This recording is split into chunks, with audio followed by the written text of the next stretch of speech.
Bismillahirrahmanirrahim. Alhamdulillahirabbil alamin. Wa bihi nasta'inu ala umurid dunya din. Salatu wassalamu ala asyrafil anbiya al-mursalin. Nabina Rasulina Muhammad wa ala alihi wa ashabihi wa atba'ihi ila yaumiddin.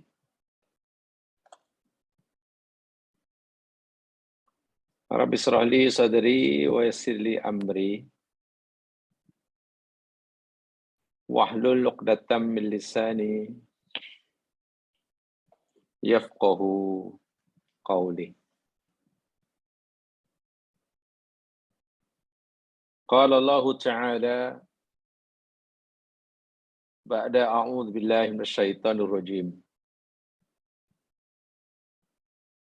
Ulaika 'alaihim shalawatum mir rabbihim wa rahmah wa ulaika humul muhtadun. Al-Baqarah 157.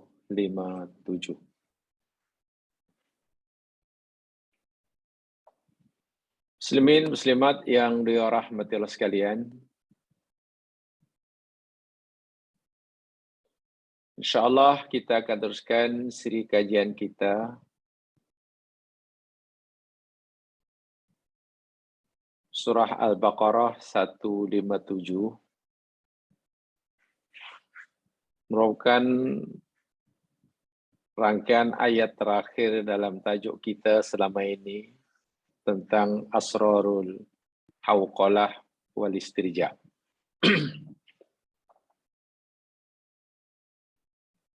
Sebagian daripada maksud ayat 157 surah Al-Baqarah kita telah pelajari minggu lepas.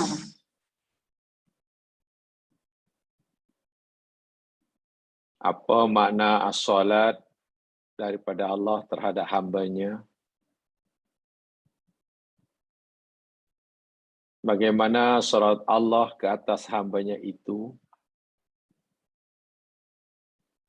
Bagaimana pula salawat hamba ke atas Allah Subhanahu wa ta'ala? Itu sebagian yang telah kita beri minggu lepas.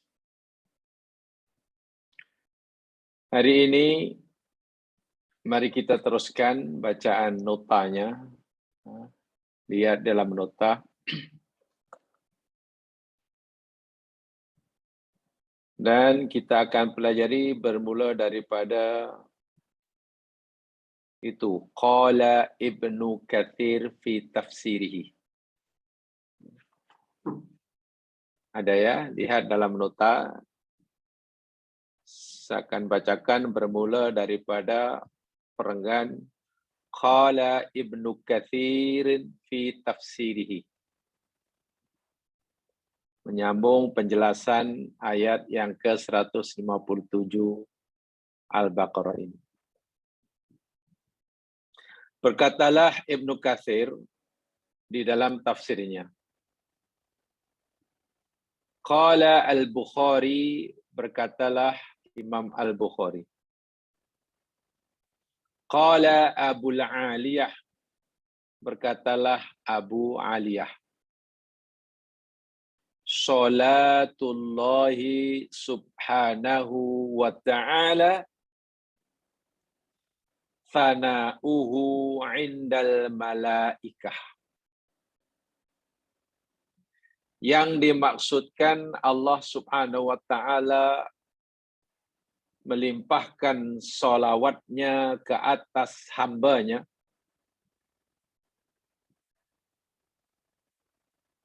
dalam ayat yang ke-157 itu Allah berfirman ulaika alaihim shalatum min rabbihim orang-orang itu ke atas mereka adalah salawat dari Tuhan mereka. So Allah melimpahkan salawat ke atas mereka. Mereka orang yang mengamalkan, memahami, mengamalkan rahsia hauqalah dan istijab. Apa maksud Allah bersalawat ke atas hambanya ini? Kata Ibnu Katsir mengutip kata Imam Al-Bukhari pada Abu Aliyah, yang dimaksudkan ialah sana'uhu indal malaikati. Maksud salawat Allah ke atas hambanya manusia ialah sana'uhu, puji-pujian Allah. Pujian Allah terhadap hamba tersebut, manusia, di sisi para malaikatnya. Allah bersolawat ke atas manusia pada hamba yang layak. Maknanya Allah memuji, memberikan pujian terhadap hamba tersebut di hadapan para malaikatnya. Luar biasa itu. Malaikat makhluk yang mulia. Tidak ada dosa dan kesalahan. Secara umum, malaikat ni makhluk yang jauh lebih mulia daripada kita. Maqamnya lebih dekat daripada kita. Keimanannya tentu lebih kuat terhadap Allah daripada kita. Mereka tentu lebih mengenali Allah berbanding kita. Tetapi ada manusia yang dalam tahapan dan tingkatan tertentu layak mendapatkan salawat Allah kepadanya, buat dia. Dan salat itu berupa pujian Allah. Allah memuji orang tersebut di hadapan para malaikatnya. Subhanallah, ini luar biasa. Yang memberi kata-kata pujian, sanjungan adalah Allah, pencipta alam semesta. Di mana Allah memberikan sanjungan kepada manusia ini di hadapan para malaikatnya, makhluk-makhluk yang mulia. So tak bertuah macam mana manusia yang seperti ini. Itu kata Ibnu Katsir. Man humul ladzina yubahillahu bihimul malaikah. Berikutnya coba lihat. Man, siapakah hum mereka alladzina, orang-orang yang yubahillah, yang Allah membanggakan. Yubahi itu membanggakan. Bihim akan mereka al-malaikat, terhadap malaikat. Siapakah orang-orang yang Allah banggakan di hadapan malaikatnya? Ini tentulah manusia yang sangat bertuah, bukan sembarang orang.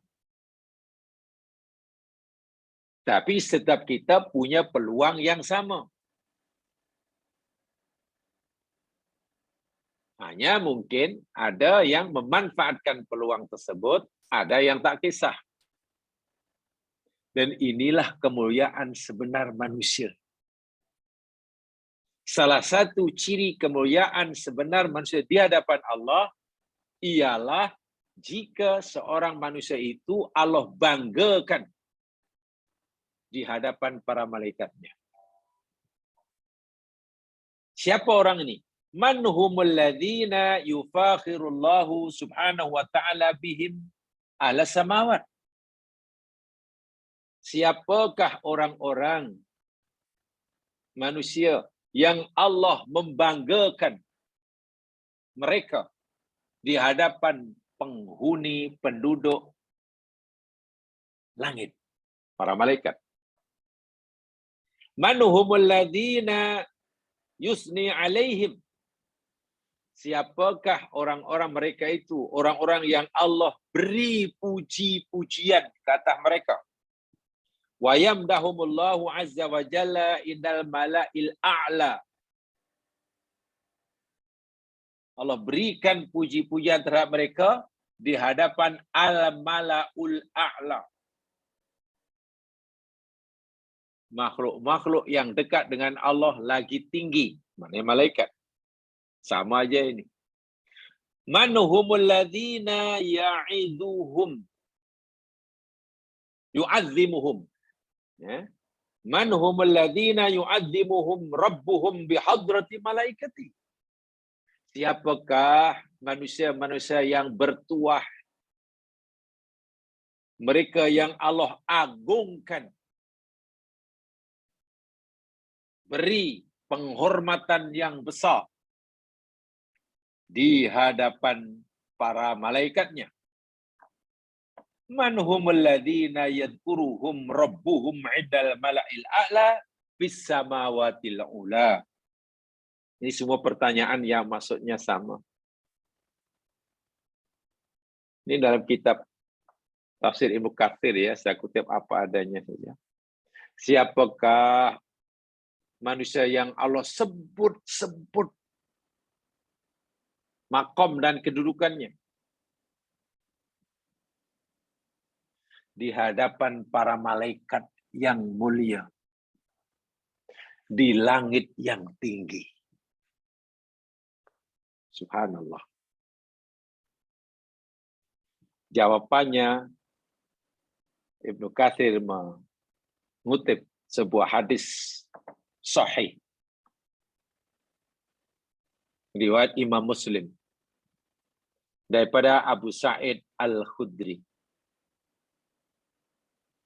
Kalau kita ingin mendapatkan puji-pujian daripada Allah ya, bukan pujian daripada manusia. Kalau ingin mendapatkan pujian dari manusia, ya senanglah. Tapi sia-sia dan berdosa. Beramal inginkan pujian manusia itu sia-sia dan berdosa kan? Itu namanya riak. Tapi beramal yang dengan amal itu kita mendapatkan pujian daripada Allah, itu mulia.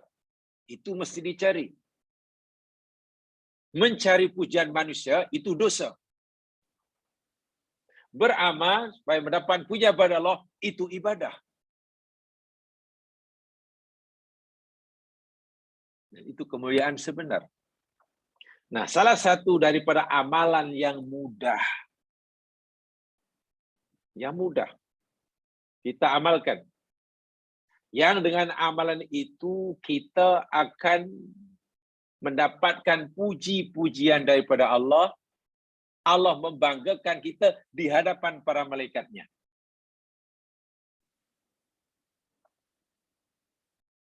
Ini hadis sahih riwayat Muslim. Mari kita baca sama. Abu Sa'id Al-Khudri radhiyallahu an berkata, kharaja Muawiyatu ala halqatin fil masjid. Muawiyah bin Abi Sufyan keluar. Baru saya keluar meninggalkan satu halaqah di dalam masjid. Halaqah maknanya orang berkumpul begitu. Berkumpul halaqah. Ya, kalau bahasa kita pada panggil usrah lah. Berkumpul untuk melakukan ibadah di masjid. Keluar menghadap mereka, maksudnya menemui mereka. Faqala, lalu Muawiyah melihat ramai orang berkumpul, duduk sama dalam masjid. Tak baca apa yang dibaca. Lalu Muawiyah bertanya, ma ajlasakum. Wahai kawan-kawan, ma ajlasakum. Apakah yang membuat kamu semua duduk ramai-ramai di sini ni? Ada apa-apa ke? Kamu tiba-tiba duduk sama-sama di tempat ini. Apa tujuannya? Apa yang menjadikan kamu lakukan ini? Qala, Qalu, mereka jawab, jalasna nadhkurullah. Wahai Muawiyah, kami duduk di sini, dia pun duduk semua ni, tak ada tujuan lain. Tak ada niat lain. Kami duduk itu semata-mata hanya zikrullah. Zikrullah. Ya, kalau dalam bahasa sekarang berarti majlis zikir lah. Saya duduk di sini, etika saya zikir, kawan itu pun juga zikir, yang dia pun sudah zikir. Tak ada niat lain. Ya zikrullah. Kami berusaha untuk sentiasa merasakan kebesaran dia, kesempurnaan nikmatnya, keadilan qada dan qadarnya, kebijaksanaan peraturannya. Zikir itu kan begitu tujuannya. Zikir bukan banyak ingat ya di sini, bukan sekadar ingat. Sebab bila kami sudah mengetahui, merasakan kebesaran Allah, sudah mengetahui dan merasakan betapa banyak dan sempurna nikmatnya kepada kita.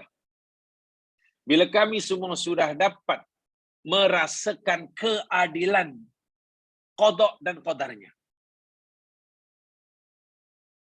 Bila kami telah merasakan kebijaksanaannya ketika ia menimpakan musibah terhadap kami. Bila semua itu telah dapat kami rasakan dalam hati, kami tahu di mana position kami di hadapan dia.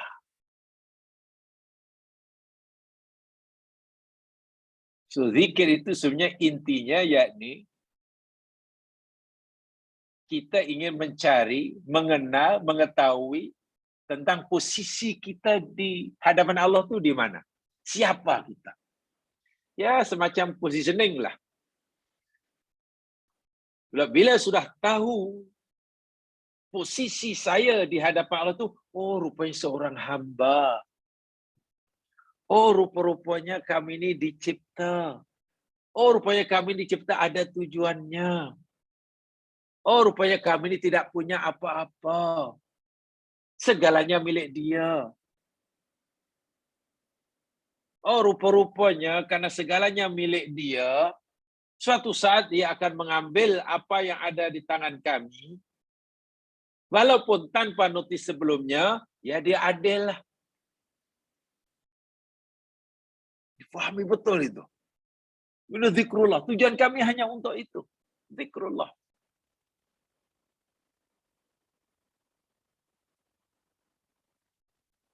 Dan orang ini tidak bohong. Sahabat ini tidak bohong. Sebab tujuannya hanya zikrullah.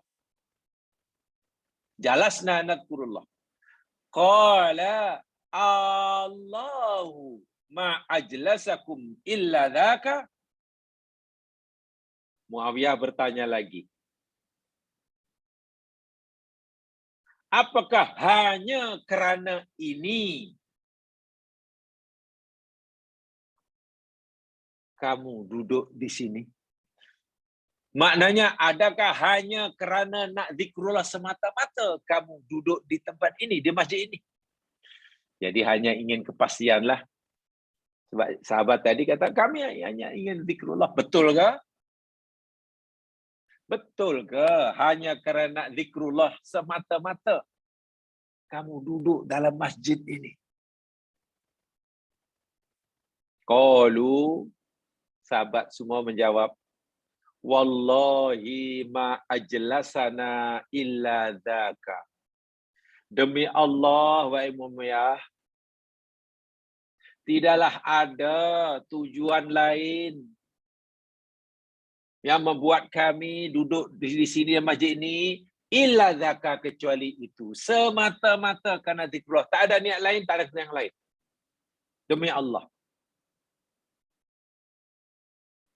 Qala, maka berkata pula lah, apa namanya?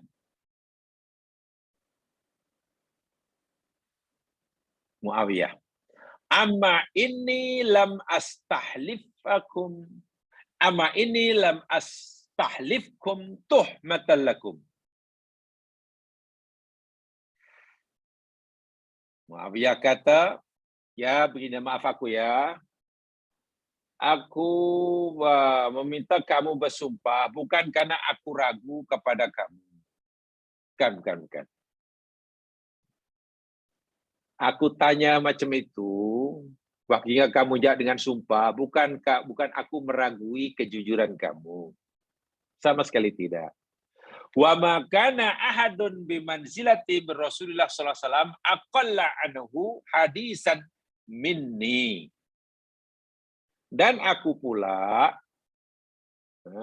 dan bukan pula kerana kedudukanku di sisi Rasulullah sallallahu alaihi wasallam, lalu selain aku kurang hadisnya daripada aku. Dan ini tidak bermakna aku merasa lebih tahu daripada kamu. Aku tanya kamu kali kedua, bahkan aku mau kamu bersumpah bahwa kamu duduk di sini semata karena itu Quran ini. Pertama, jangan salah faham.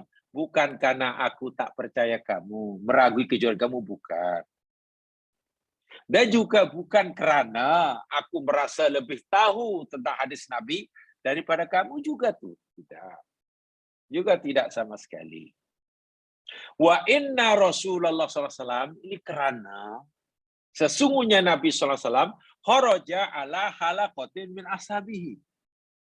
Sesungguhnya suatu hari dahulu Nabi pun pernah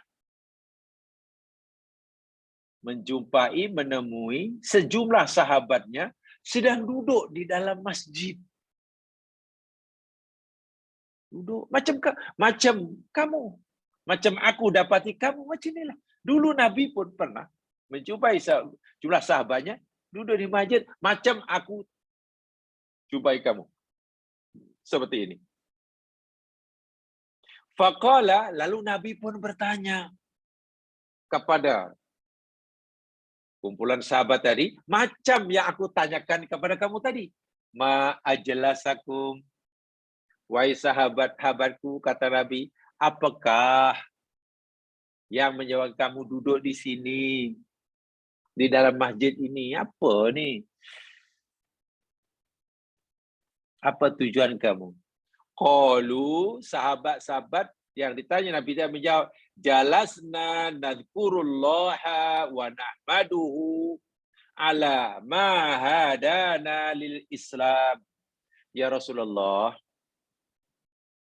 kami duduk di tempat ini, kami duduk sini, nadhkurullah, kami ingin zikrullah. Kami mengingati anugerah Allah kepada kami. Kami mengingati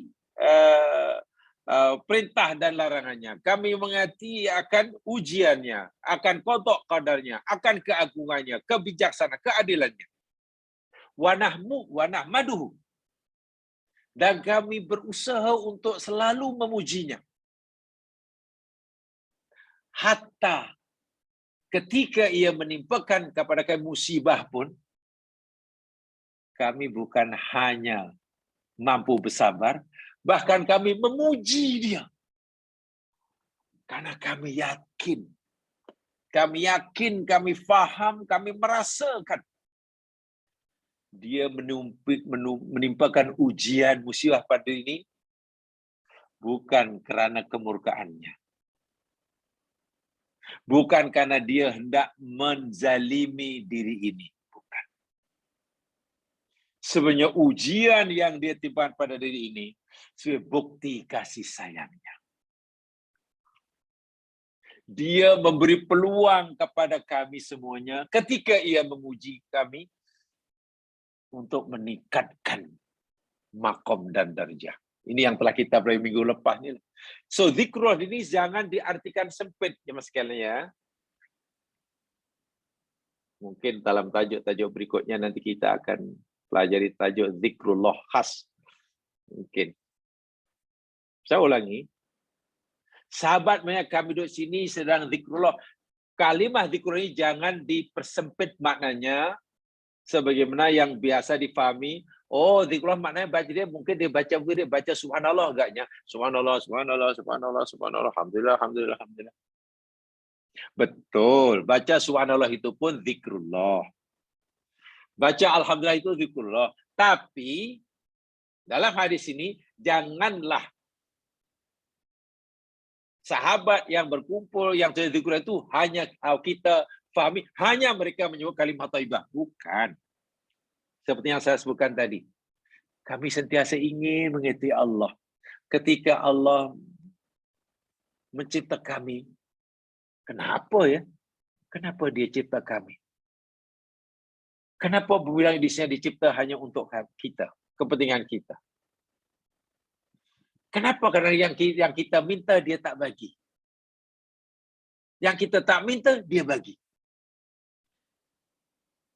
Kenapa dia memberikan kepada kita apa yang kita minta dan kita suka? Dan kenapa pula lain kali dia memberikan kepada kita sesuatu yang kita tidak sukai? Jadi zikrullah itu begitulah maksudnya. Memahami keadaan Allah, memahami kebijaksanaan Allah, memahami nikmatnya kenapa dia bagi nikmat, memahami ujiannya, memahami qada dan qadarnya, segala-galanya. Kembali pada rahsia hauqalah dan istijabah. Kami tak ada niat lain, ya Rasul, kami masih itu. Bahkan kami sentiasa memujinya, hatta ketika dia menghendaki diri ini sakit. Kami tetap memujinya. Alhamdulillah ala kulli hal.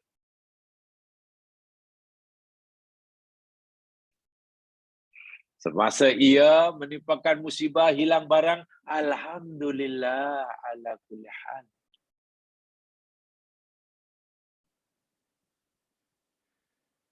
Dan kami akan terus memujinya. Merasa wajib terus memujinya. Lebih-lebih lagi, nahmaduhu ala ma hadana lil Islam.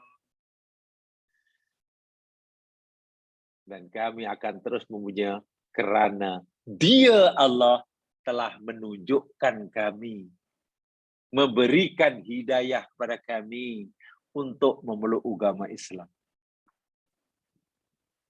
Jamaah sekalian, mari kita rasakan dulu. Sahabat tadi merasakan hidayah Allah kepada mereka, yang dengan hidayah itu mereka sekarang jadi orang Muslim. Wah, sebelumnya dia bukan Muslim tentunya. Sebelum Islam datang, sebelum menerima dakwah Nabi, mereka bukan orang Muslim. Setelah Islam datang, mendengar dakwah Nabi, Allah buka hati mereka, lalu mereka menerima Islam sebagai jalan hidupnya.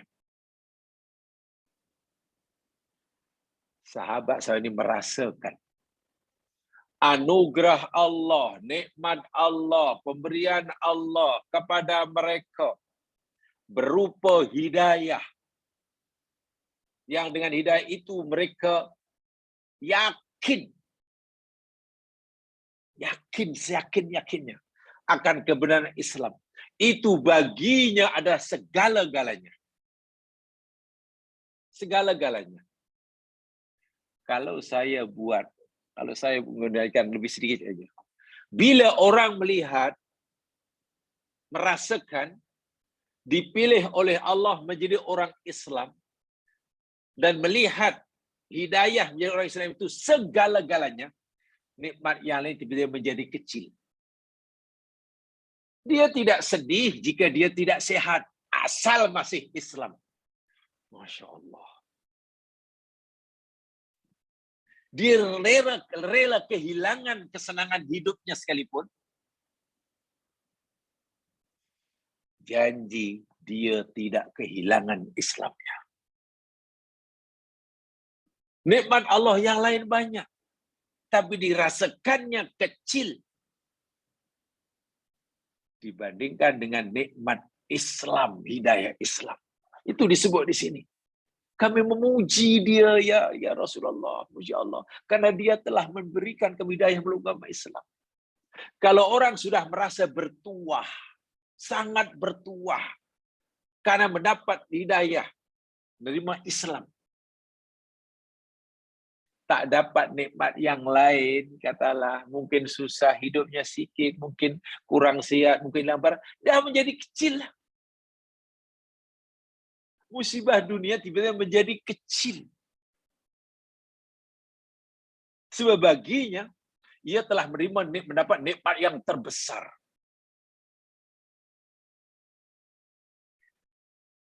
Sebagai analogi lah. Kalau jamaah punya kapal terbang, private jet umpamanya. Wah, selalu usaha dapat private jet. Mana-mana senang private jet.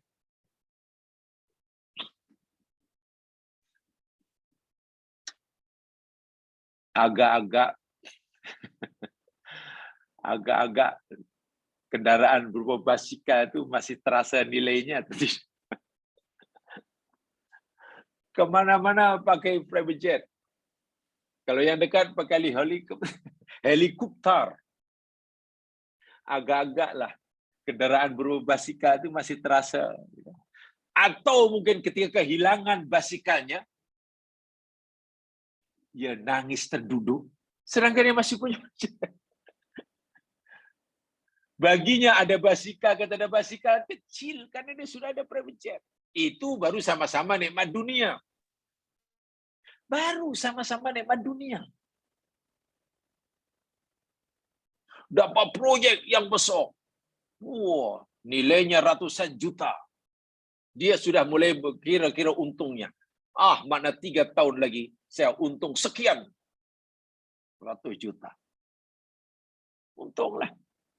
Agak-agak lah. Agak-agak. Boleh nangis kesedihan. Terduduk. Hanya karena kehilangan slipernya. Kalau orang itu boleh menangislah 1 minggu, menyesal, kecewa karena slipernya hilang, sedangkan dia dapat projek lah berbilion ringgit, tak tahulah apa yang ada dalam diri orang itu. Kenapa tiba-tiba sliper masih ada nilainya dalam dirinya, sedangkan dia sudah dapat projek berbilion. Itu baru sama-sama nikmat dunia. Dapat projek berbilion nikmat dunia, sliper pun nikmat dunia. Hilang, tak rasa apa. Selipar ada apa? Ini berbilion saya boleh beli. Esok boleh beli 2 selipar. Bahkan kilang selipar saya boleh beli. Mungkin.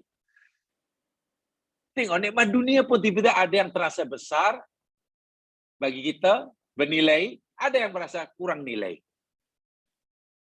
Bila dapat nikmat yang besar, kehilangan nikmat yang kurang nilai, insya-Allah tak sedih. Bahkan terima kasih, alhamdulillah, ya Allah terima kasih lah. Alhamdulillah ada orang curi lah. Kasut di luar tu ada orang ambil, alhamdulillah. Memang kada lama ai nak bagi orang tapi orang tak nak, orang tak datang, tiba-tiba hilang. Alhamdulillah. Jadi rak kasut jadi kosong karena sana isi baru. Bukan alhamdulillah kehilangan. Itu baru bandingan antara sesama nikmat dunia. Ini tidak. Sahabat ini memahaminya, ini bukan nikmat dunia.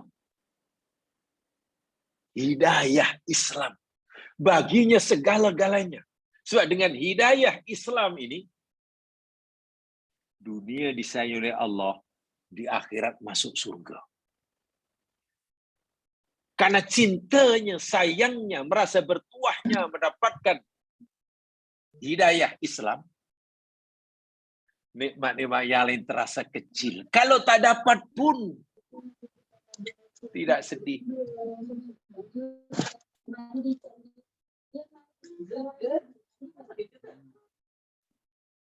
Kambing. Anak kambing.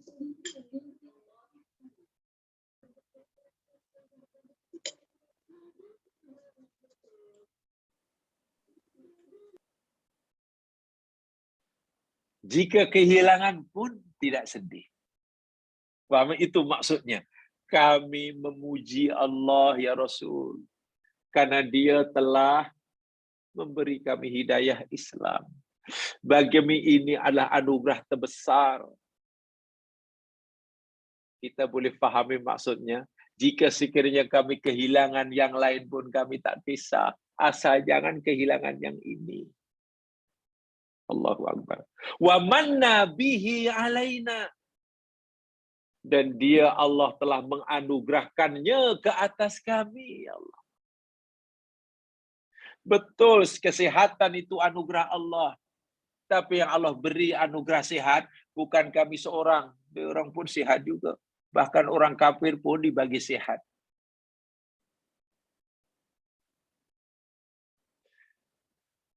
Tempat tinggal, betul, anugerah Allah. Kami dapat tempat tinggal, orang lain pun dapat tinggal, termasuk kafir.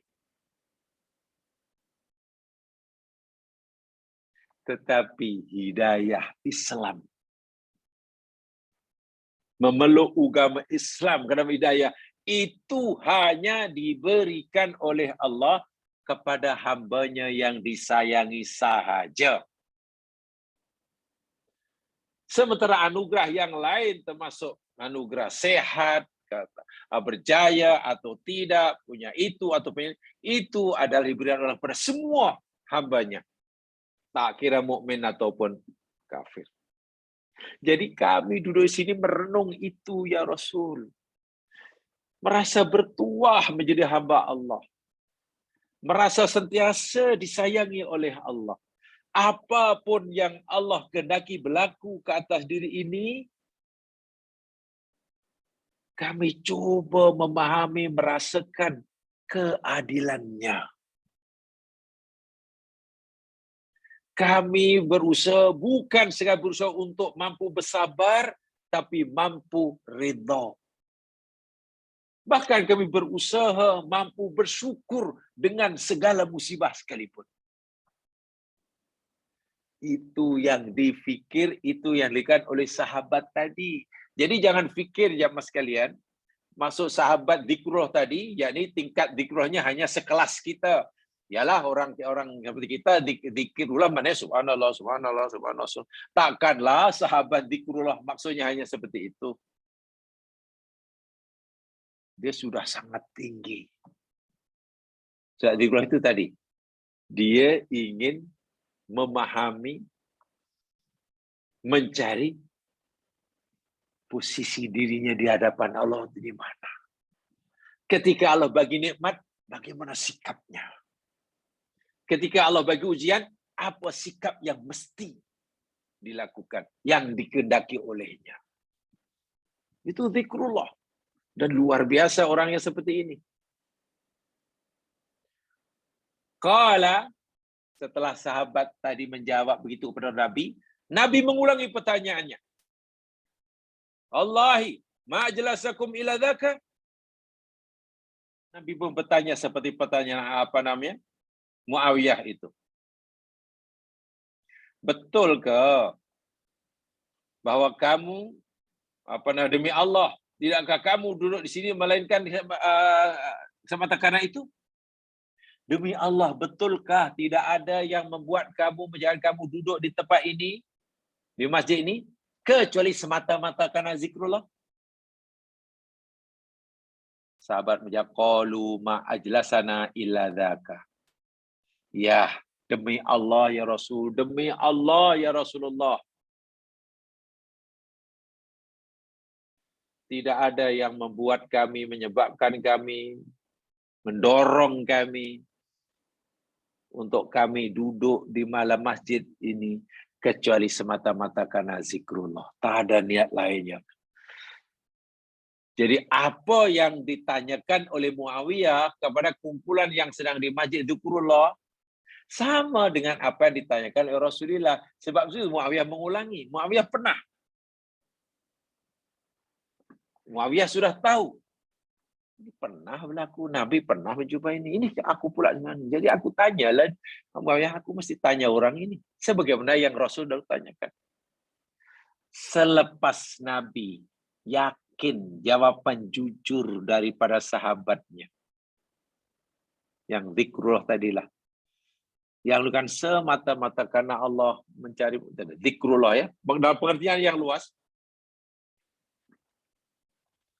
Qala Amma inni lam astakhlifkum tuhmatan lakum. Wahai sahabatku, macam kata Muawiyah tadi, aku suruh kamu bersumpah. Aku tanya kali pertama, kamu jawab. Aku tanya lagi kedua, dan aku mau kamu bersumpah. Bukan karena aku tak percaya kamu. Kamu sahabat-sahabatku yang baik. Walakinnahu, tetapi atani Jibril fa akhbaroni. Setelah kamu bersumpah demi Allah bahwa kamu lakukan ini semata karena nak zikrullah, tidak ada kepentingan yang lain, Jibril datang menemui aku dan ia memberitahu kepadaku, Annallaha azza wa jalla yubahi bikumul malaikah.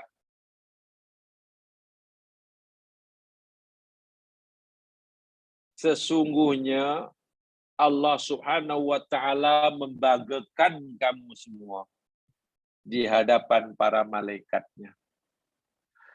Allahu Akbar walillahil hamd. Ini maksud sholawat Allah ke atas hambanya. Kata Ibnu Katsir. Hadis ini dijadikan alasan oleh Ibnu Katsir dalam tafsirnya. Yang beliau berpendapat maksud Allah bersolawat ke atas hambanya, yakni Allah membanggakan hamba tersebut di hadapan para malaikatnya. Ini hadisnya. Dan salah satu amalan yang bila kita melakukannya, Allah akan beri kita puji-pujian. Allah akan memberi kita pujian di hadapan malaikatnya. Allah akan banggakan kita. Membanggakan keadaan kita di hadapan malaikatnya. Apa dia? Zikrullah. Tapi ingat, zikrullah tentu ada tingkatan-tingkatan tadilah ya. Jadi insya Allah nanti kita dapat kesempatan kita akan pelajari lebih detail lagi. Kita kaji lebih detail lagi pengertian zikrullah. Walaupun secara awamnya zikrullah yakni zikir. Dan bila sebut zikir, ya macam orang seakan-akan zikir lah. You zikir kena sebut lah. Subhanallah, subhanallah, subhanallah, la ilaha illallah. Yang kadang zikrullah, yang zikir pun bukan zikir. Sebab mana zikir itu satu menyebut, mana zikir kedua dia ingat. Sehingga ada orang menyebut tapi tak ingat. Allahu Akbar, Allahu Akbar, Allahu Akbar, Allahu Akbar, Allahu Akbar, Allahu Akbar, Allahu Akbar, Allahu Akbar. Tak apa yang diingat. Allahu Akbar, Allahu Akbar sampai tengok handphone. Allahu Akbar, Allahu Akbar, Allahu Akbar. Sampai tulis mesej pada kawan tapi Allahu Akbar, Allahu Akbar. Apakah itu zikir? Yalah, zikir menyebut, tapi zikir juga bermakna ingat. Ini susah. Zikrullah itu ibadah yang paling besar ya sekalian. Nanti ada insya-Allah kita akan jelaskan. So faham ya? Ini maksud Allah bersolawat ke atas hambanya. Yakni Allah membanggakan hamba tersebut di hadapan para malaikatnya. Nah, apakah amalan yang bila kita melakukannya Allah akan membanggakan kita di hadapan para malaikatnya? Zikrullah. Dalam pengertian yang luas. Termasuklah zikrullah, itu tadi. Mengamalkan, merasakan, memahami rahasia hauqalah dan istirja. Itu zikrullah yang luar biasa tuh. La haula wala quwata illa. Seperti yang kita pernah pelajari itulah. Oh ya, dia tidak merasa punya apa-apa daya kekuatan. Walaupun dia kaya raya, dia pasti akan semakin sujud, semakin tunduk. Kekayaannya, kepintarannya, kekuasaannya tidak membuat dia lambung terbang ke angkasa. Karena dia tahu, la haula wala quwata illa billah. Semua itu dia yang bagi. Dan dia bagi itu ada pertanggungjawaban kelak.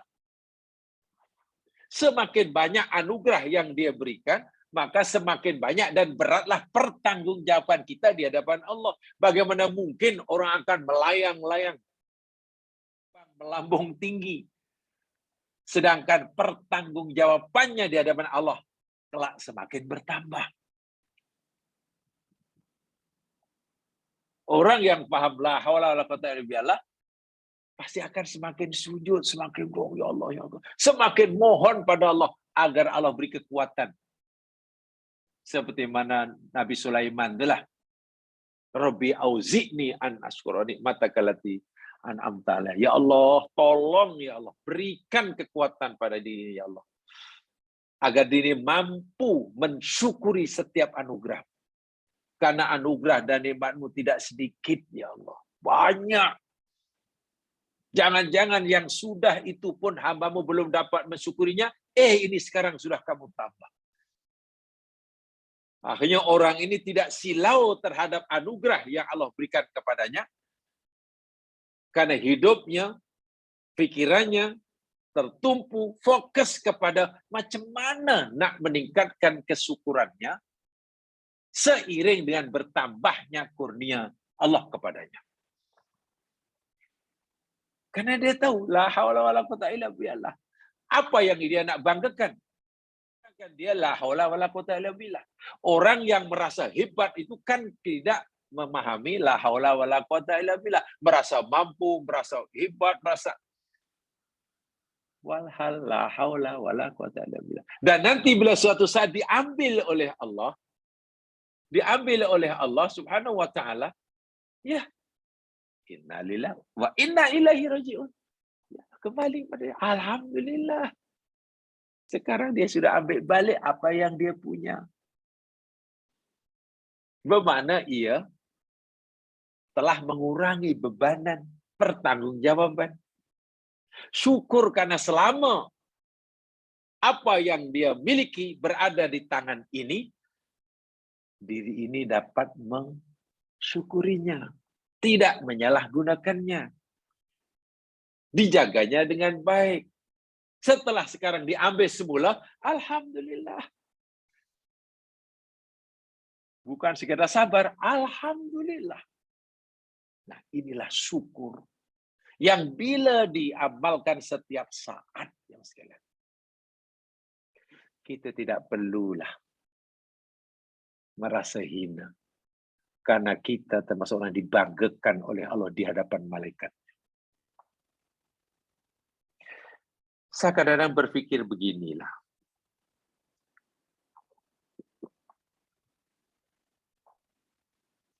Apa agak-agak perasaan kita ya mas sekalian ya? Sebagai manusia biasa, yang imannya ya seperti kita. Bagaimana agaknya perasaan kita? Jika nama kita disebut. Jika nama kita disebut di dalam doa. Dalam doa.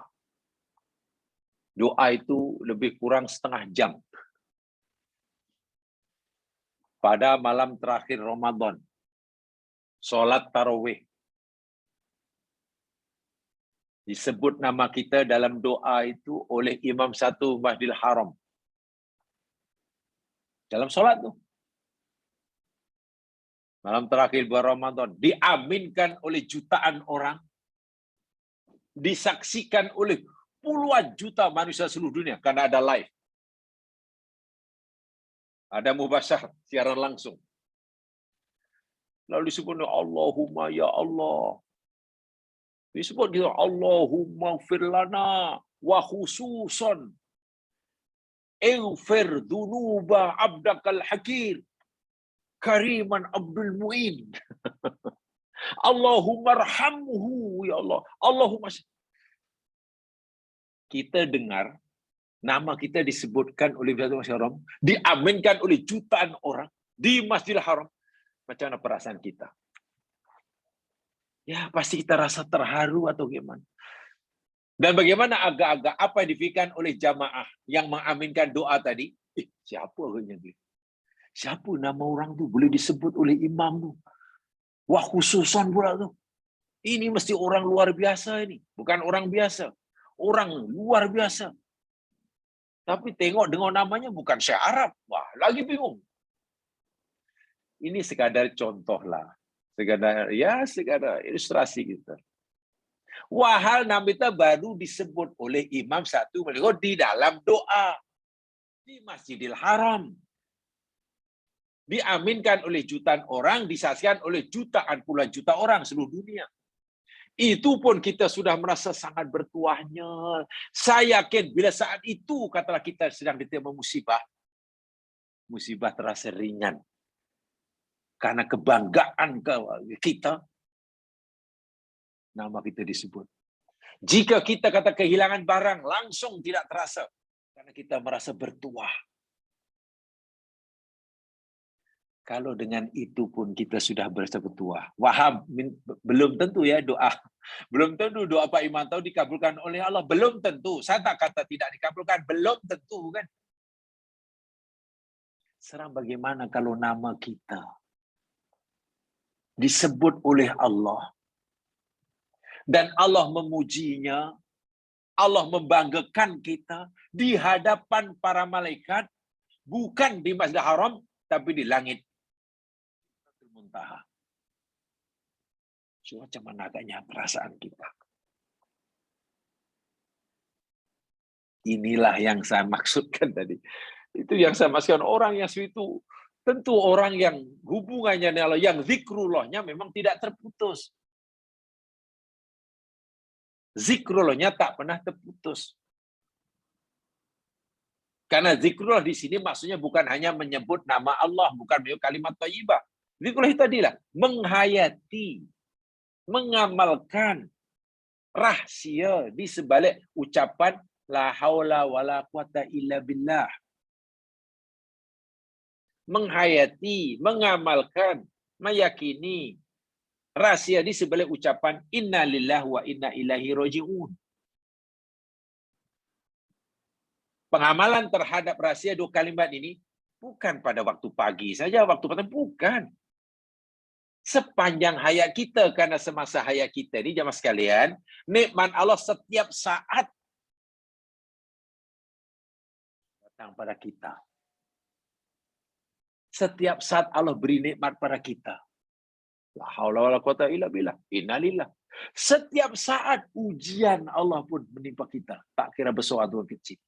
Kan selagi kita masih hidup, nikmat ada, musibah ada. Kan begitu kan? Bermakna zikrullah itu sepanjang masa. Lainlah kalau zikrullah itu menyebut kalimat thayyibah, mungkin sepanjang masa ya. Tengok akhir jaminan Nabi. Oh iya. Maknanya betul-betul kamu ini ikhlas. Betul kamu lakukan ini semata zikrullah. Buktinya malaikat Jibril beritahu aku, kamu semua sedang dibanggakan oleh Allah di hadapan para malaikatnya. Nun di as-samawatil ula. Coba. Orang-orang yang sudah mendapatkan makom seperti itu.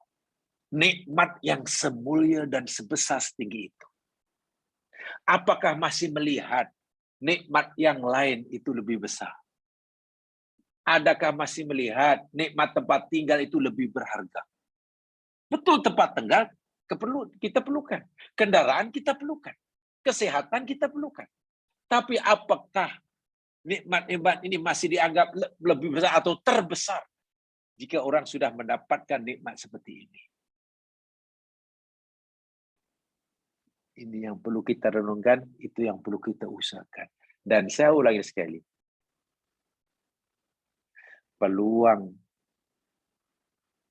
Allah sentiasa berikan kepada hambanya untuk mendapatkan makom seperti ini. Kan zikrullah itu peluang Allah berikan pada siapa? Orang sahabat diberi peluang, tabi'in diberi peluang, tabi diberi peluang. Kita sekarang ada peluang. Hanya itu tadi. Kita berjaya atau tidak memanfaatkannya. Jemaah sekalian, karena saya merasa yang saya sampaikan ini ya lebih kaitan dengan sesuatu yang tidak mudah kita fahami, kan itu perlu kaitan dengan rasa. Jadi mungkin jika sekiranya ada yang kurang paham atau bagaimana yang sepatutnya apa yang saya masukkan tadi, sebab barangkali lah bukan tidak mungkin ya, apa yang saya maksudkan dalam penjelasan saya itu mungkin jamaah memahaminya tidak seperti itu, atau mungkin jamaah menangkap apa yang saya sampaikan tidak sebagaimana yang saya maksudkan. Nah, itu nanti kan jadi susah. Bukan mustahil jamaah memahami, menangkap apa yang saya sampaikan itu tidak sebagaimana yang saya maksudkan dalam ulasan saya. Dan bila itu berlaku, ya mungkin agak susah nanti. Sebab itulah, sebelum kita teruskan, saya beri peluang kepada jemaah sekalian. Bebas, sangat terbuka kepada jemaah sekalian untuk bertanya atau memberi komentar atau apa sajalah yang berkaitan dengan perkara ini. Ya, saya berikan peluang untuk bertanya.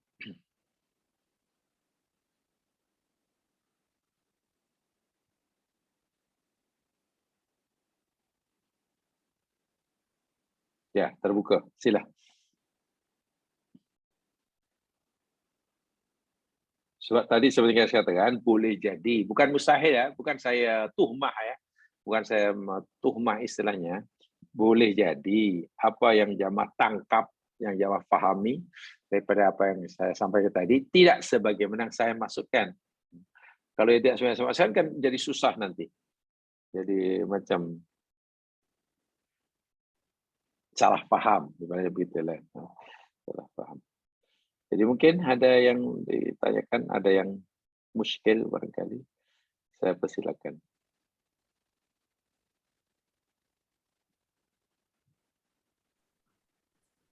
Assalamualaikum Ustaz. Waalaikumsalam warahmatullahi wabarakatuh. Mungkinkah kita dapat capai posisi ini dengan munasabah menengok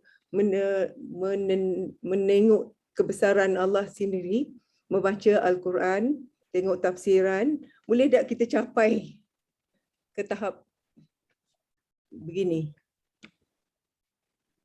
Kalau pertanyaan bolehkah kita mencari tahap itu, yang pasti apa saja jenis zikrullah yang diajar. Zikrullah dalam arti kata yang lebih luas ya. Yang lebih luas sama ada membaca Al-Quran, memahami isinya, lalu meyakininya, kemudian semakin mengetahui tentang posisi kita itu di mana. Ya, memang itu adalah jalan. Itu adalah jalan, itu adalah wasilah untuk kita mencapai makom yang tinggi. Dan itu jalannya. Walaupun tentu jalan itu bertahap. Ini, lagi ini, gini. Tentulah seseorang nanti akhirnya akan mencapai matlamat tingkatan makom yang berbeza-beza antara A dan B.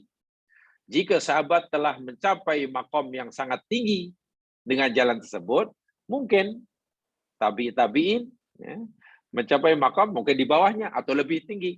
Ya, bergantung kepada kita masing-masing. Jadi bukan hanya mungkin, memang itu jalan yang Allah tetapkan. Yang Allah tetapkan. Syaratnya apa saja yang kita wiridkan atau zikirkan, sama ada baca Al-Quran atau apa, jangan leka. Sebab sebut zikir ni jam sekarang begini ya. Ini saya pernah sampaikan di tempat lain sebenarnya ya. Beza antara afala ta'kilun. Nah, Al-Quran kan ada afala tatafakkarun. Ada ya? Tidakkah kamu berfikir? Ada ya? Lagi. Afala ta'kilun. Tidakkah kamu berakal? Nah, gitu. Ada lagi. Afala tatadzakkarun. Tidak kamu zikir. Terjemahan bebas. Afala tatafakkarun. Tidak kamu berfikir. Afala ta'kilun, tidak kamu berakal. Afala tatadzakkarun, tidakkah kamu berzikir. Ada 3 istilah itu. 3 istilah. Jadi, karena istilah itu berbeza, memanglah berbeza antara berpikir, berakal, dengan tadzakur. Itu beza. Walaupun ada persamaan, ada kaitan, tapi ada perbezaan. Paling rendah, yakni tafakkur. Tafakur itu apa yang kita baca, yang kita lihat. Kalau baca Quran lah. Kalau ucapkan kalimat thayyibah lah. Subhanallah. Kalau kita melihat pokok lah. Tafakur yakni kita menggunakan kemampuan kita. Memikirkan. Dipanggil mendaya gunakan IQ kita. Macam mana ya? Jadi, berfikir bukan hanya di mulut, bukan hanya mata melihat apa tu, oh itu pokok kelapa. Dah, bukan. Itu apa? Oh, itu apa namanya? Mangga. Oh, itu alah dah buah rupanya. Bukan, itu bukan berfikir itu. Itu belum berfikir. Itu dipanggil baru kesedaran indrawi. Berfikir itu kan itu pokok kelapa macam mana ya? Pokok kelapa macam tu buah dia keras pula isinya tentu. Yang itu jambu pula lebih macam-macam. Itu sudah mulai berfikir itu. Kenapa ya benda yang tanahnya sama, airnya sama, mataharinya sama, bajanya sama, tangan yang menanamnya sama, tumbuhnya pula berbeza-beza. Ada manis, ada yang masam, ada besar, ada kecil, ada kekah, ada lembut.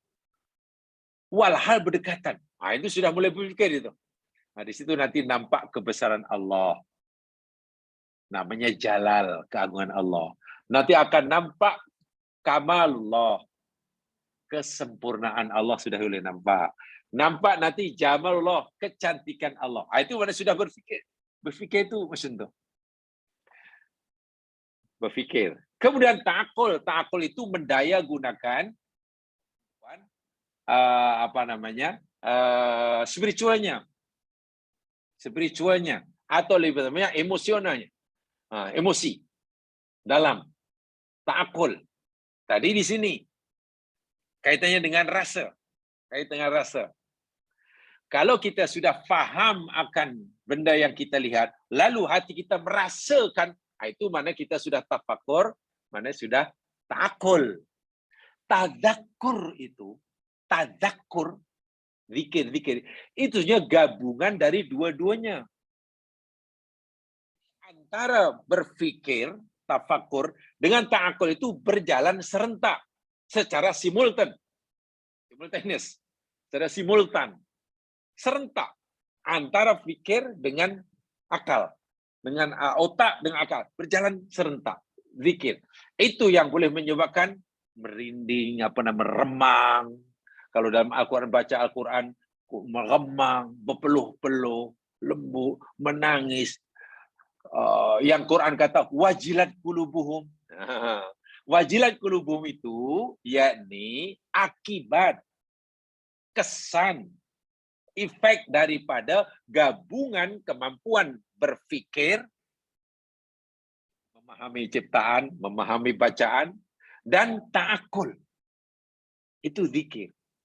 Jadi kalau zikir, sebenarnya kesannya di dalam hati. Paling dalam. Ya, sebab itu kadang-kadang zikir bukan semata-mata subhanallah, subhanallah, subhanallah. Subhanallah, subhanallah, tapi tidak menggetarkan hati. Tidak. Sebab itu Quran kata, wa idza dzukirallahu wajilat qulubuhum. Itu Quran surah Anfal. Apabila zikrullah, disebut nama Allah, mana zikrullah, wajilat qulubuhum. Hati tergetar. Tergetarnya hati ini karena akal telah mengetahui akan apa yang diberikan. Contoh, kalau saya mengucapkan Allahu Akbar. Saya tahu terjemahnya, Allah Maha Besar. Kita tahu kan? Allah Akbar mana Allah Maha Besar. Kalau saya hanya mengucapkan Allahu Akbar, dan satu maknanya Allah Maha Besar, tapi tidak memberi apa-apa kesan, sebetulnya saya belum boleh disebut zikrullah. Hakikatnya belum boleh. Allahu Akbar, Allahu Akbar, Allahu Akbar. Apalagi saya sambil lekal. Allahu Akbar, Allahu Akbar, Allahu Akbar, Allahu Akbar. Tengok Allahu Akbar, Allahu Akbar, Allahu Akbar, Allahu Akbar, Allahu Akbar. Karena cukup 33. Tapi kalau saya sebut Allahu Akbar, Allahu Akbar yang mana Allah besar, pikiran saya, pikir saya sudah dapat memahami keagungan Allah. Maklumat tentang kebesaran Allah saya sudah fahami dengan pikiran saya. Karena saya sudah memikirkan ciptaannya, memikirkan hujan, memikirkan pokok, memikirkan siang, malam, semua kan di situ terbentang kekuasaan Allah, kebesaran Allah. Bila akal saya sudah dapatkan maklumat tentang kebesaran Allah, bila mulut kita saya sebut Allahu Akbar, ya insya Allah Allahu Akbar saya sudah mulai meningkatlah. Karena saya sudah paham Allah itu memang besar. Jadi bukan ucapan semata-mata. Bukan ucapan semata-mata. Nah, bila maklumat tentang kebesaran Allah yang saya dah dapat, dan ketika saya mengucap Allahu Akbar, saya faham, karena sudah nampak kebesaran Allah, tiba-tibalah hati saya bergetar. Saya meyakini dan merasakannya. Bukan hanya memahami kebesaran Allah, tapi merasakan kebesaran Allah. Akal saya sudah mulai berfungsi. Perasaan itu, ya ini kerja akal. Akal orang menyebut di sini, kan jawab sekarang sebetulnya tidak. Okeylah, akal kita sebut di sini namanya otak. Akal itu ya ini ada di sebalik otak. Jadi tak nampak. Sebab itu bersifat rohani. Kalau otak bersifat fizikal. Doktor itu pakar otak, bukan pakar akal namanya. Jadi ada kerja yang di sebaliknya. Bila saya sudah mulai merasakan keagungannya, nah itu maknanya akal saya sudah berfungsi. Bila ini kita latih terus-menerus, maklumat akal memberikan kita jadi bahan bagi maklumat otak menjadi bahan bagi akal untuk dan berjalan secara serentak. Bila sebut Allahu Akbar, bukan saya hanya dapat faham, memahami makna Allahu Akbar dengan akal. Bukan saya hanya dapat merasakan, tapi rasa tadi boleh menjunam dalam hati saya. Tiba-tiba hati saya tergetar. Timbul rasa takut. Dan tiba-tiba kesan daripada Allahu Akbar tadi, diri saya merasa sangat kecil dan lemah selemah-lemahnya. Yang Quran kata, wajilat qulubuhum.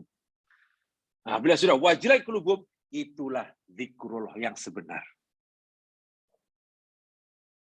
Dan saat itulah orang tadi dibanggakan Allah di hadapan malaikatnya.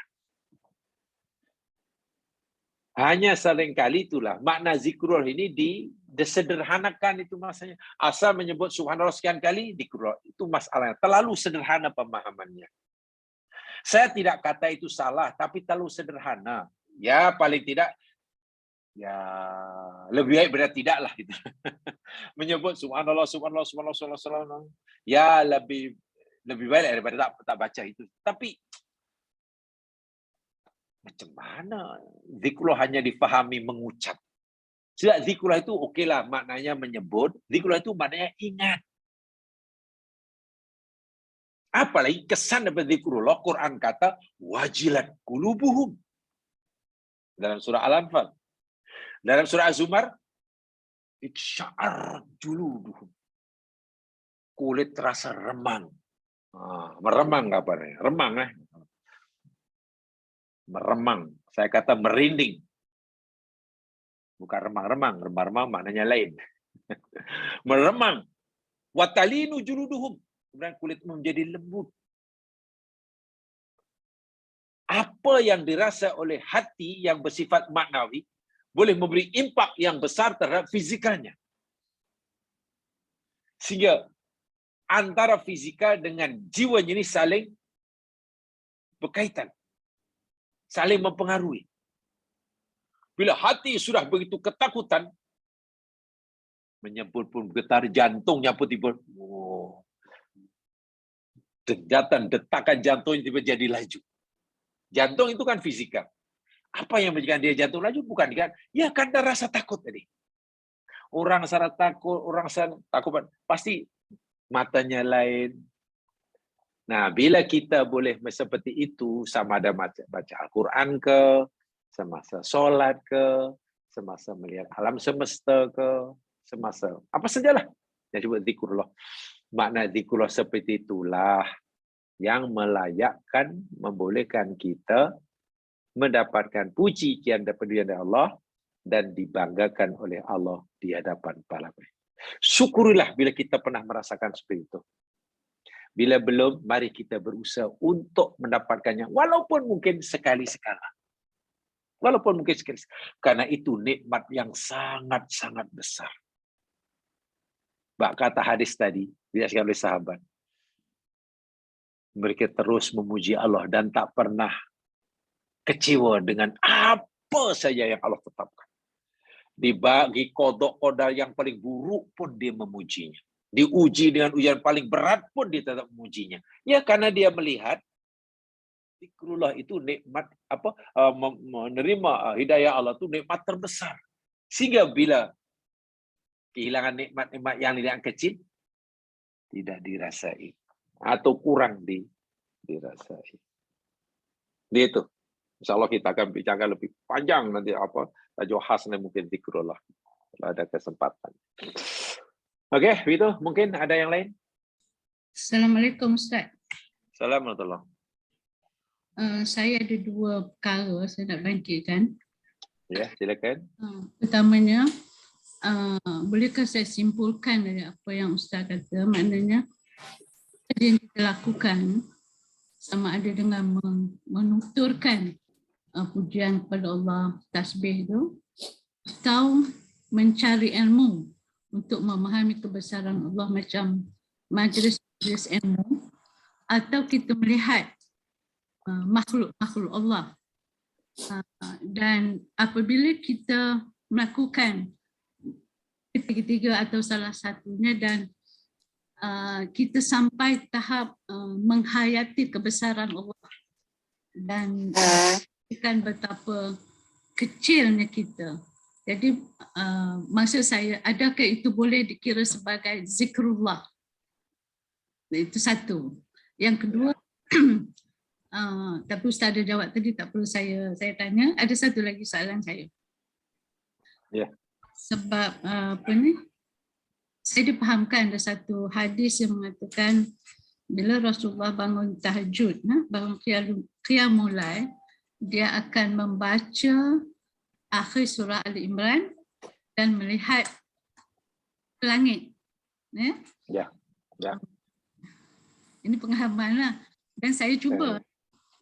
Mungkin Rasulullah dia ada pengalaman Isra Mi'raj, jadi getaran jiwa tu ada. Dan bila saya melihat langit kosong saja kan, tak ada apa.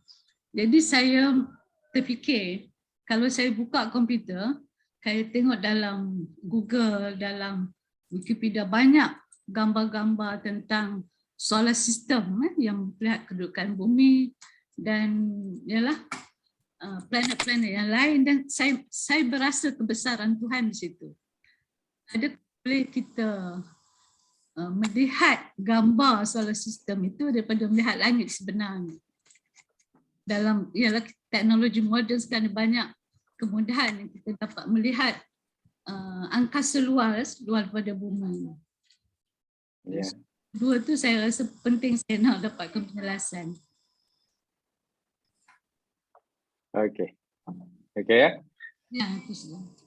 Okey, yang pertama saya mungkin ingin menjawabnya serentak. InsyaAllah nanti terjawab. Tapi coba lihat Al-Quran, surah Al-Baqarah. Ini mungkin ayat yang memandu kita untuk memberi jawaban. Surah Al-Baqarah ayat 115.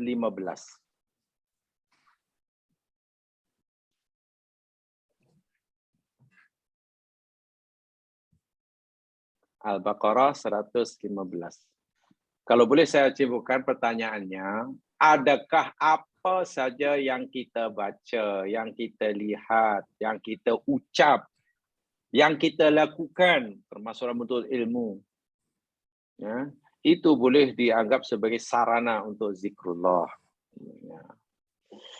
Yang keduanya, adakah melihat kepada alam semesta, berdasarkan gambar-gambar yang terkini, ya, dengan kemajuan teknologi dalam bidang alam semesta, dalam kemajuan ilmu dalam astronomi, astrofizik,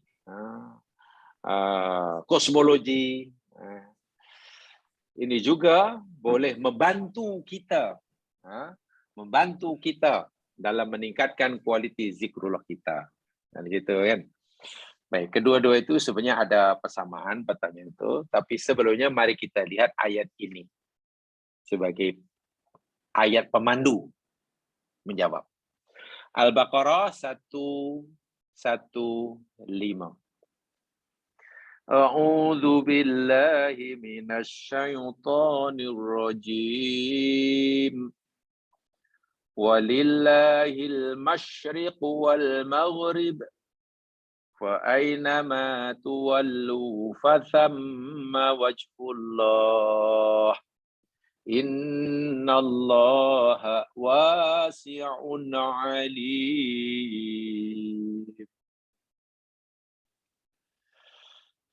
Walillahi, dan bagi Allah, al-masyriku, masyrik tempat terbit, wal maghrib, dan tempat terbenam.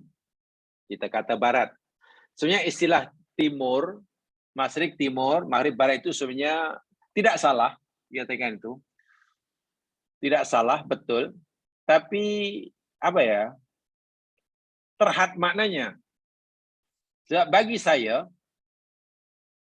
yang berhak menerjemahkan, yang ada hak menerjemahkan masyrik itu timur dan maghrib itu barat, hanya mereka yang tinggal di khatulistiwa, ekuator dan sekitarnya.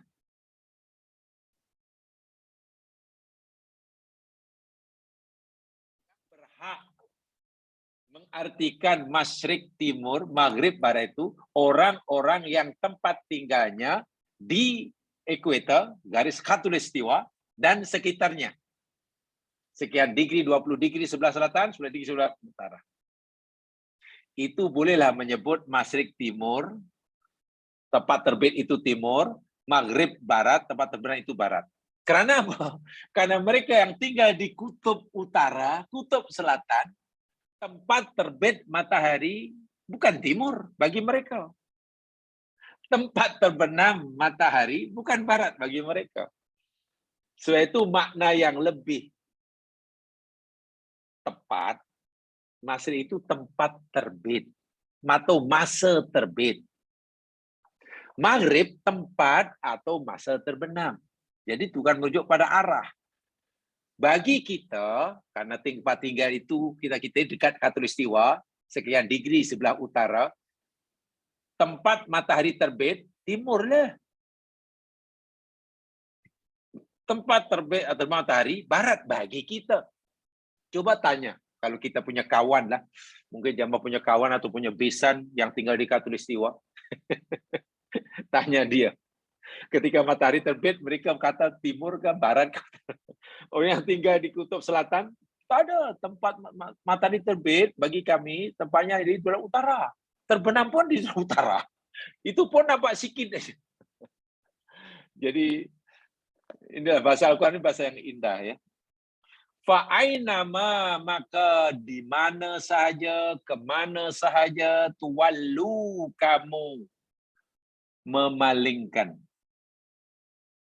Walla yuwalli, kamu memalingkan dirimu. Fathamma, menghadap maksudnya. Fathamma, maka di sanalah wajhullah, wajah Allah. Innallaha wasi'un alim. Karena sesungguhnya Allah itu maha luas, meliputi segala ciptaannya. Alim dan mengetahui.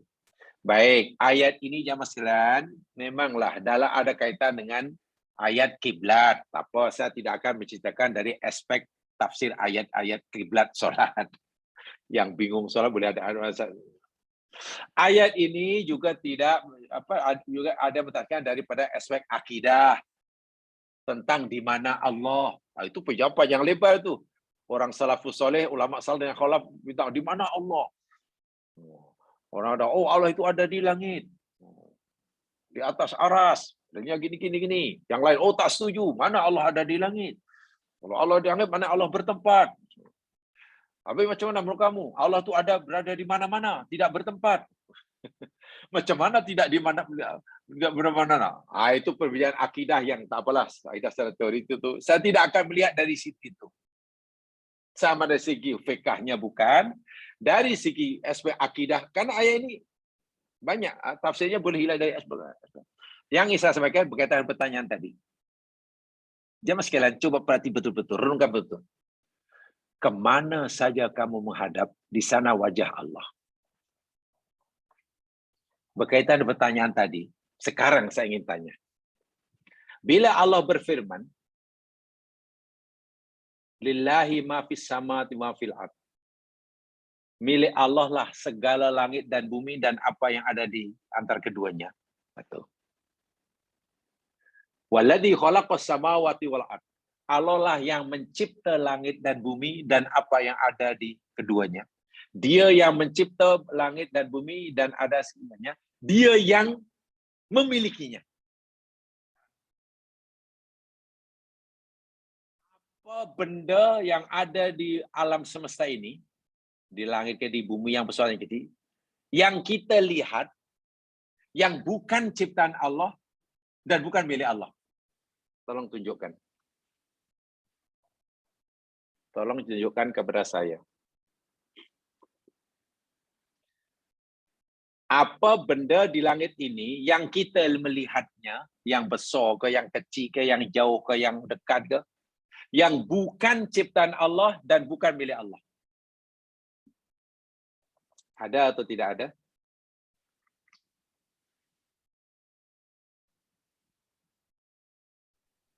Kepada yang bertanya, ada atau tidak ada?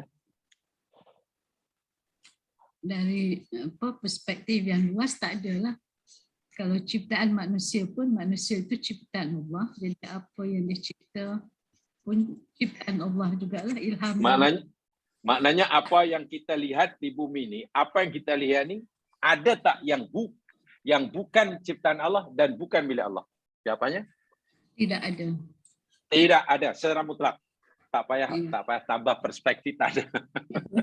Tak ada. Sebab kali itu macam ragu-ragu itu. Allah sendiri sudah kata apa? Gerakan saya ini pun, ini kan Allah yang menghendaki.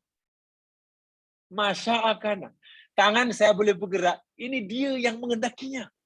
Tanpa kehendak dia, kan kita sudah belajar la haula wala quwwata illa billah. Kita sudah mengatakan inna lillah. Pertanyaannya, jika semua yang kita lihat, yang kita dengar, yang kita pegang, yang kita rasa adalah cipta Allah dan milik Allah. Dan milik Allah. Dalam konteks zikrullah. Dalam konteks zikrullah ini jamaah sekalian. Sepatutnya, selayaknya, semestinya apa yang kita lihat, walaupun yang kita lihat, yang kita nampak itu cili, rasanya aib juga ya. Kalau kita melihat cili hanya nampak cilinya, tapi tidak nampak, tidak merasakan pemiliknya dan penciptanya. Betul atau tidak? Dalam konteks zikir. Dalam konteks zikir agak-agak rasa pelik atau biasa saja bila kita tengok cili, kita hanya nampak cilinya, tapi kita tidak merasakan keberadaan ciptanya dan pemiliknya. Dalam konteks zikir, itu pelik ya Mas sekalian. Itu pelik.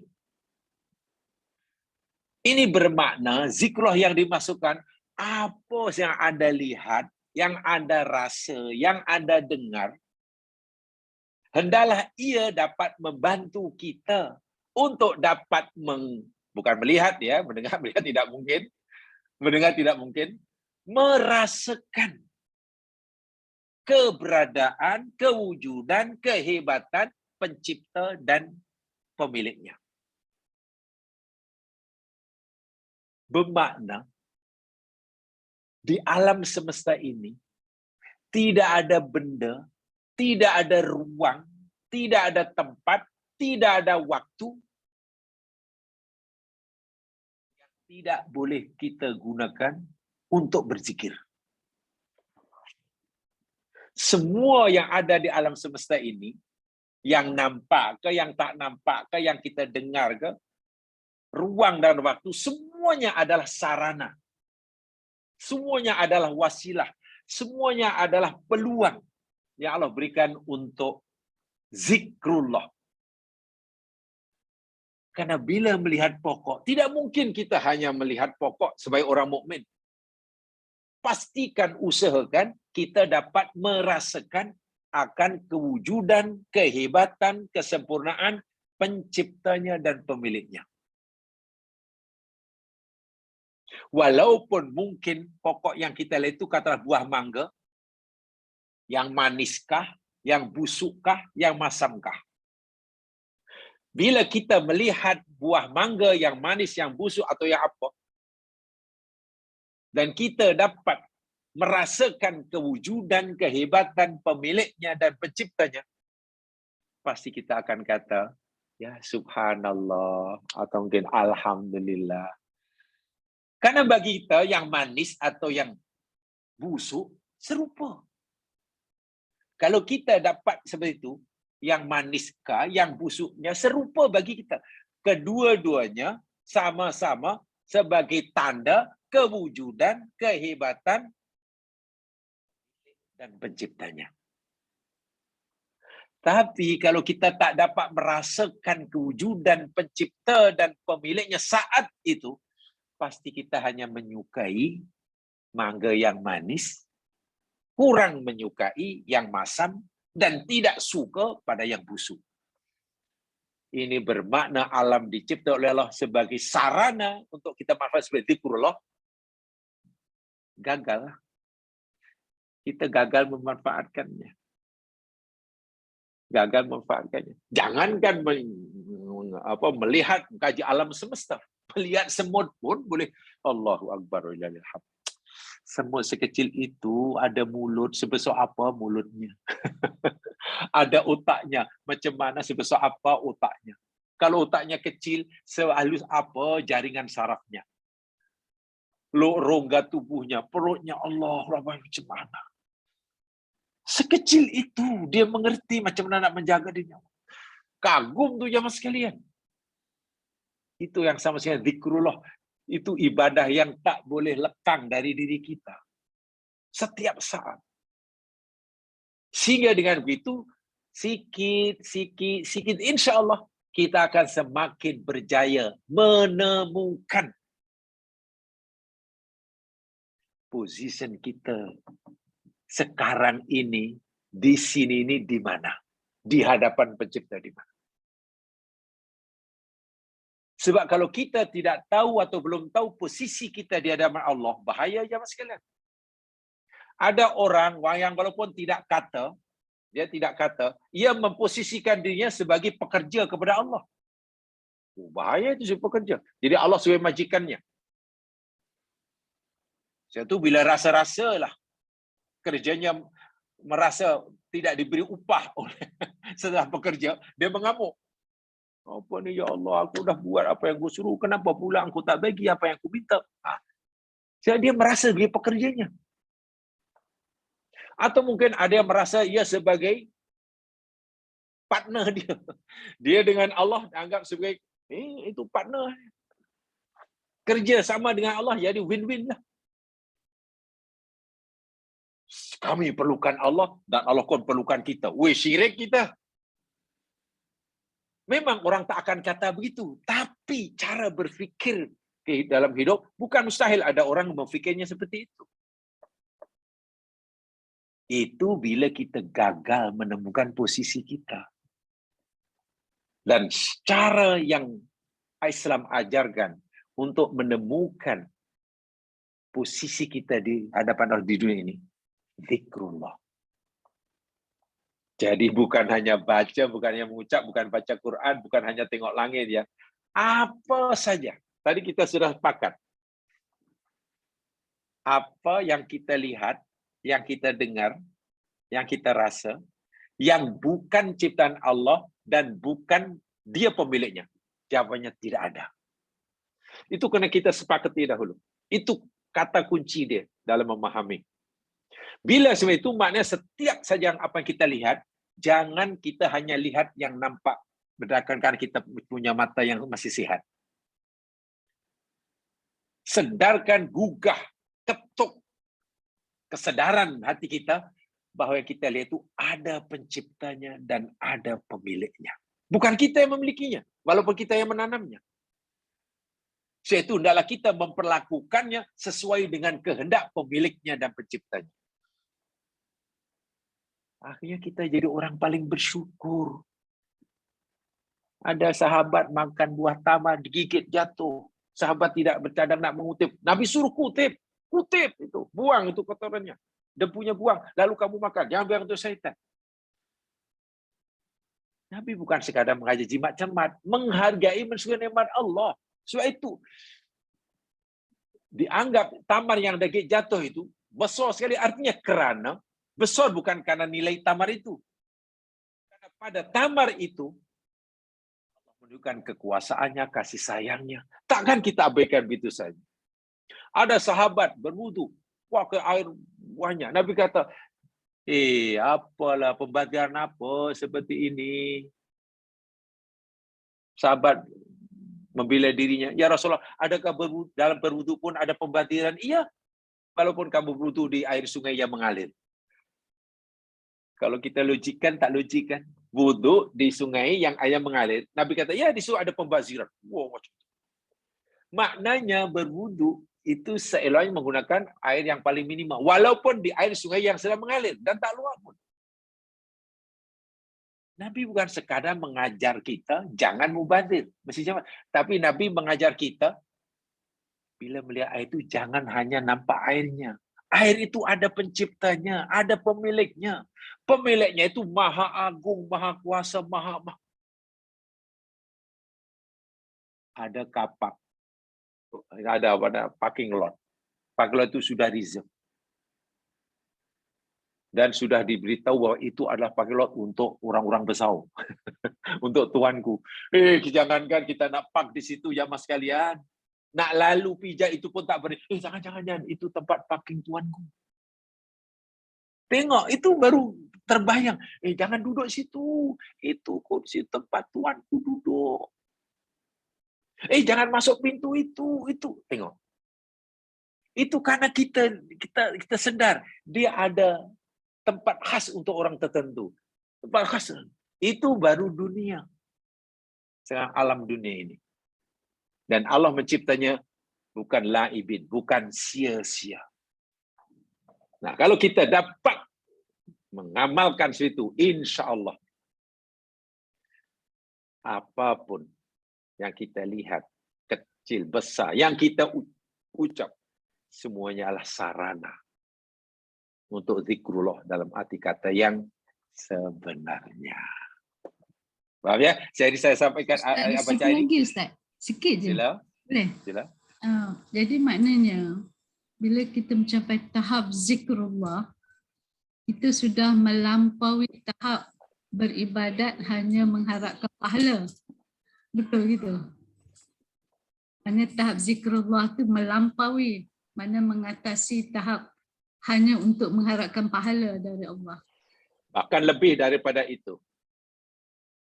Orang yang sudah zikrullah, yang sudah bersambung dengan Allah, itu yang disyukuri, ya betul-betul hanya semata-mata karena Allah, karena tahu memang itu kewajibannya. Bahkan walaupun tidak salah, minta pahala tidak salah. Minta balasan tidak salah. Tapi dia ibadah terus-terus justru karena takut kehilangan dia. Bukan mengharapkan balasan daripadanya. Mengharapkan balasan daripadanya tidak salah. Tidak salah dari sisi syariat. Tapi orang yang sudah seperti itu, ibadahnya bukan semata-mata harga pahala, tapi lebih kerana takut kehilangan dia. A sangat mencintai B, sanggup melakukan apa saja. Bila A sudah melakukan apa saja, pasti niatnya bukan mengharapkan balasan upah hadiah daripada B. Walaupun jika minta pun B akan bagi. Tapi A lakukan, takut B ini menjauhkan dirinya, kehilangan. Dan takut kehilangan mahabbah Allah, takut kehilangan itu Allah. Wah, itu kemuncak ibadah yang paling tinggi ya Mas Kenan itu. Puncak yang paling tinggi, karena bila sudah menemukan Allah, misalnya memiliki Allah, dia akan memiliki segala-galanya. Begitu. Terima kasih Ustaz. Ya, itu saja. Mudah-mudahan mendapatkan manfaat. Dan saya sebenarnya lebih suka ya dengan sistem perbincangan, karena saya merasa begini ya, tajuk yang kita pelajari memang tidak mudah, tidak ringan ya, maksudnya agak berat sikit, jadi perlu keseriusan gitu. Walaupun saya yakin semua jamaah sekalian walaupun di rumah saya mesti serius itu, tak ada yang sampai baring. Takut ada yang baring-baring sambil ngantuk-ngantuk, sambil makan kuaci, sambil kuih dapur, itu susah sikit lah. Susah sikit. saya khusnudon sajalah. Mana ada yang serius. Sebab cari ilmu ini baru berkat bila ada serius gitulah. Ya, walaupun tak dilihat oleh orang lain, tapi yang pasti Allah yang menilai gitulah. Bersungguh-sungguh atau tidak kita menjadi itu Allah yang menilai ya, bukan orang lain yang menilai. Jadi saya lebih suka sebenarnya sistem dialog, sebab ya yang kita pelajari ini memang agak berat sikit. Maksud bukan berat, perlu cermat memahaminya. Sebab itu saya sering beri peluang bertanya itu, karena boleh jadi apa yang jamaah tangkap, fahami daripada saya, tidak seperti mana saya maksudkan. Kalau tidak seperti saya maksudkan, nanti kan akhirnya salah faham kan. Nah, itu susah sikit. Salah faham.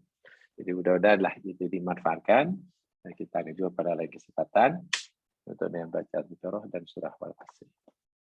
Subhanakallahumma wa bihamdika asyhadu an la ilaha illa anta astaghfiruka wa atubu ilaik.